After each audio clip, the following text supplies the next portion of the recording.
Most salespeople don't even realize they're making this huge mistake with their LinkedIn profile, and it's costing them sales. Hi, I'm Sobczak. In this brief tutorial, Crystal Thies, the LinkedIn Ninja, will show you that mistake and what you can do right now to correct it in your profile. And at the end, we're going to show you how you can learn the 7 sales-killing LinkedIn mistakes to avoid and what you can do to fix those so that you can find and be found by buyers. You can attend a free training webinar that covers these mistakes. And in that webinar, I cover what to say in your emails, voicemails, and on the phone so you can get through, create interest, and sell. So let's get right to the profile mistake to avoid. The first mistake that I want to address is more conceptual in nature. It actually kind of is a theme that will run through many of the more specific mistakes that I'm going to address.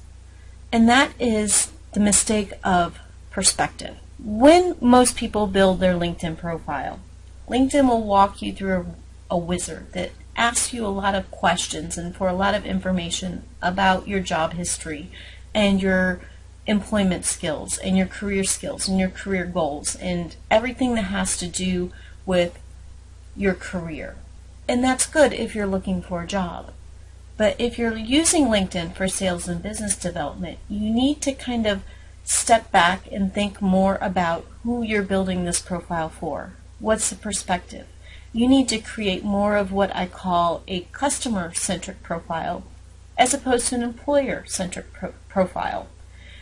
And that's because a lot of the sales skills and achievements that you've had that employers want to hear about are not the same things that a potential client would want to hear about.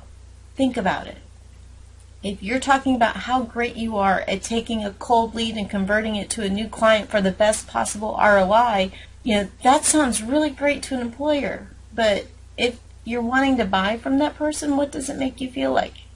Kind of makes you feel like a piece of meat.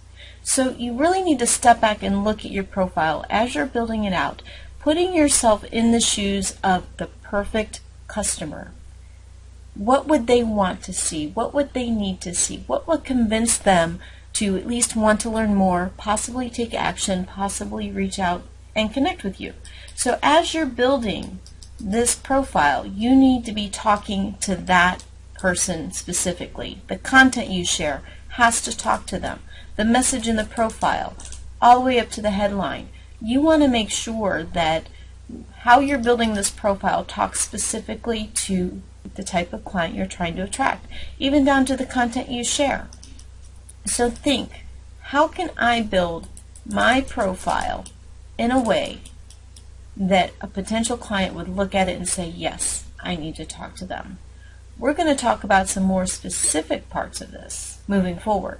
But if you're not sure if it speaks to them, ask a current client. Ask them to tell you if they think it is compelling, that if it shares the right sales message, that if they weren't already a client, would they want to know more? The best person to ask is someone who's already bought from you. So look closely at your profile as you're building it out. Does it talk to your customer?